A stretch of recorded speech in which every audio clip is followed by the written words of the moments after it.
আসসালামু আলাইকুম রহমতুল্লাহ। বন্ধুগণ, আমি আপনাদের সামনে আবার চলে আসলাম অন্য সময়ের মতো।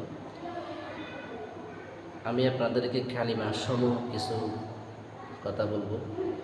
কালিমে তৈয়বা, কালিমে শাহাদাত, ইমানে মুজমাল, ইমানে মুফাসসাল। কালিমে তৈয়বা, লা ইলাহা ইল্লাল্লাহু মুহাম্মাদুর রাসূলুল্লাহ। কালিমে তৈয়বার অর্থ আল্লাহ তাআলা ব্যতীত ইবাদতের উপযুক্ত আর কোনো মাবুদ নাই। হযরত মুহাম্মদ মুস্তাফা সাল্লাল্লাহু আলাইহি ওয়াসাল্লাম আল্লাহ তাআলার রাসূল। এই হচ্ছে কালিমা তৈয়বা, লা ইলাহা ইল্লাল্লাহু মুহাম্মাদুর রাসূলুল্লাহ। আল্লাহ ছাড়া কোনো মাবুদ নাই। হযরত মুহাম্মদ মুস্তাফা সাল্লাল্লাহু আলাইহি ওয়াসাল্লাম আল্লাহ তাআলার রাসূল। আল্লাহ ছাড়া আর কাউকে সিজদা করা জায়েজ নাই। আমরা আল্লাহ ছাড়া আর কাউকে সিজদা করব না। আল্লাহ শুধু আল্লাহকে সিজদা করব। আল্লাহ ছাড়া অন্য কাউকে সিজদা করা জায়েজ নাই, শিরিক। তো আমরা অধিকাংশ মুমিন এগুলা না আসলে না বুঝে আমরা মাজারে গিয়ে সিজদা করি। মাজারে গিয়ে সিজদা করা জায়েজ নাই, শিরিক। সেজন্য আমরা মাজারে গিয়ে সিজদা করব না, একমাত্রই সিজদা করব আল্লাহ সুবহানাহু ওয়া তাআলাকে। কালিমা শাহাদাত, আশহাদু আল্লা ইলাহা ইল্লাল্লাহু ওয়া আশহাদু আন্না মুহাম্মাদান আবদুহু ওয়া রাসূলুহু।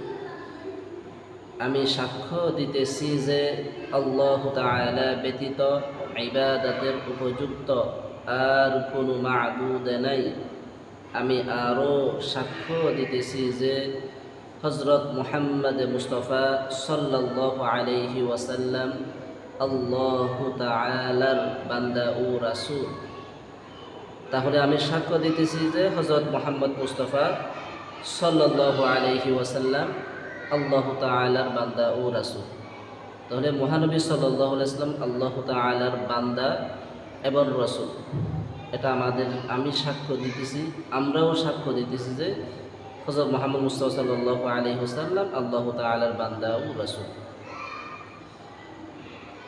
ইমানে মুজমাল, আমানতু বিল্লাহি কামা হুয়া বিআসমাইহি ওয়া সিফাতিহি ওয়া ক্বাবিলতু জামিআ আহকামিহি। ইমানে মুজমালের অর্থ আমি ঈমান আনিলাম সর্ববিধ নাম ও গুণ বিশিষ্ট আল্লাহ তাআলার উপর এবং তাহার সমস্ত হুকুম মানিয়া লইলাম। বলে আল্লাহ সুবহানাহু তাআলার যতগুলা হুকুম আছে সমস্ত হুকুম আমি মানিয়া লইলাম, এই বিষয় নিয়ে আমি ঈমান আনিলাম। তাহলে যা কিছু হয় আল্লাহর পক্ষ থেকে হয়, ওটাই আল্লাহর হুকুম, আমাদের ওইভাবে মেনে নিতে হবে। এভাবে মেনে নেওয়ার নামই ঈমান।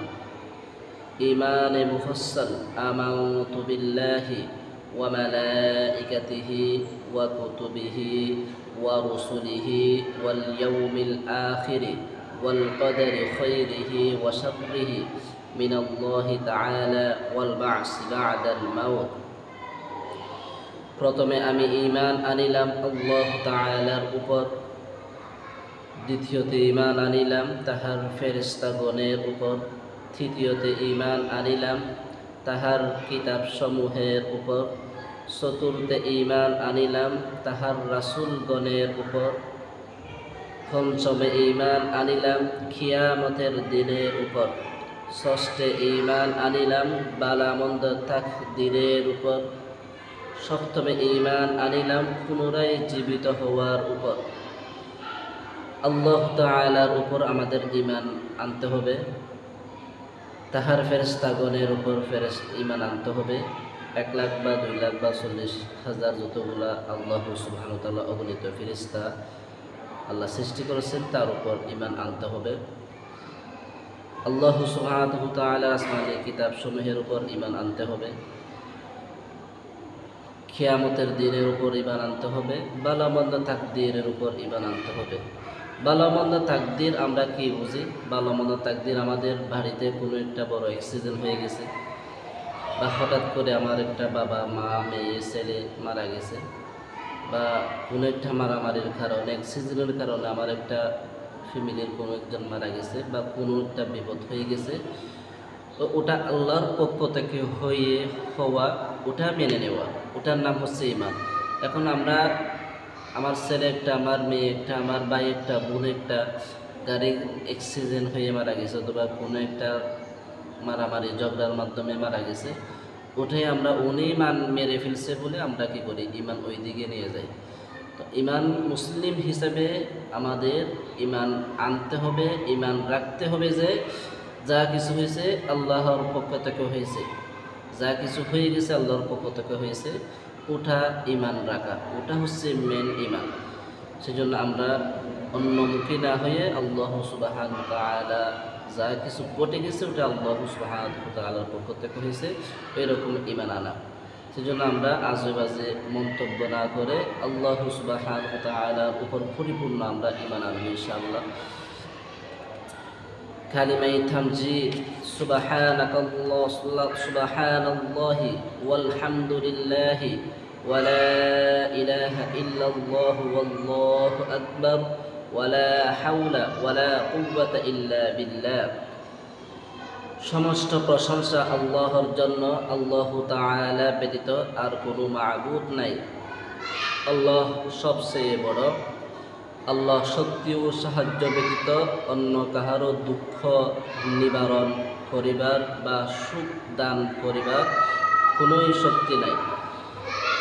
কালিমায়ে তাওহীদ, লা ইলাহা ইল্লাল্লাহু ওয়াহদাহু লা শারীকা লাহ, লাহুল মুলক ওয়া লাহুল হামদ, ইউহয়ী ওয়া ইউমীতু ওয়া হুয়া হাইয়্যুন লা ইয়ামুতু, বিয়াদিহিল খায়র ওয়া হুয়া আলা কুল্লি শাইইন কাদির।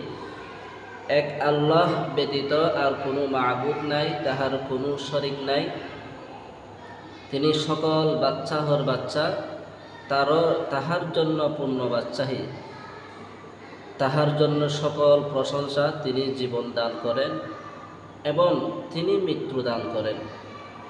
হায়াত ও মাউত তাহারই হাতে। তিনি চিরঞ্জীব, তিনি জীবন দান করেন, তিনি মৃত্যু দান করেন। হায়াত ও তাহারের হাতে, তিনি চিরঞ্জীব, তিনি কখনো মৃত্যুবরণ করবেন না। তিনি রিজিক ও ধন দৌলতের মালিক, তাহারই হাতে সমস্ত মঙ্গল, তিনি সর্বশক্তিমান। আল্লাহ রিজিক দাতা, আল্লাহ আমাদেরকে ধন দৌলের মালিক দাতা, আল্লাহ পৃথিবীর সর্বশক্তিমান। আল্লাহ আমাদেরকে মৃত্যুবরণ করেন, আল্লাহ মৃত্যুবরণ করেন নাই, আল্লাহ আমাদেরকে দুনিয়াতে পাঠাইছেন, সে আল্লাহ আমাদেরকে আবার আল্লাহর দরবারে নিয়ে যাবেন। আল্লাহ চিরঞ্জীব, আল্লাহ সকল বাদশাহের বাদশাহ। এটা আমাদের উপর বিশ্বাস করা, মনে ওটার নাম হচ্ছে ঈমান। সেজন্য আমরা এই 5টি কালিমা আমরা ভালো করে পড়ে ওই কালিমার অর্থ ও মর্ম বুঝে আমরা দুনিয়াতে চলাফেরা করার জন্য সকলকে আমাদের তৌফিক দান করুক, আমিন। সেজন্য এই 5 কালিমা আমাদের পড়ার সাথে সাথে 5 কালিমার আমল করতে হবে। মহান রবের উপর ঈমান রাখা, মহান রবের উপর ঈমান আনা, বিশ্বাস রাখা, এটা অত্যন্ত আমাদের জরুরি সকলে। সেজন্য কালিমা সমূহের ব্যাপারে আমি আপনাদেরকে যতটুকু বলছি, অবশ্যই আপনারা এই ভিডিওটা দেখে অবশ্যই আমল করার জন্য চেষ্টা করবেন। সবার জন্য শুভকামনা ও দোয়া রইল। অবশ্যই চ্যানেলটা সাবস্ক্রাইব করে দিবেন। নতুন নতুন ইসলামিক বিষয় নিয়ে আপনাদের সাথে উপস্থাপন করব। অবশ্যই আমরা চ্যানেলটি সাবস্ক্রাইব করে লাইক দিয়ে অবশ্যই আমরা পাশে থাকব। সবার জন্য তো ভালোবাসা অবিরাম সবসময় রইল। আজকে এই পর্যন্ত। আল্লাহ হাফেজ। আসসালামু আলাইকুম ওয়া রাহমাতুল্লাহ।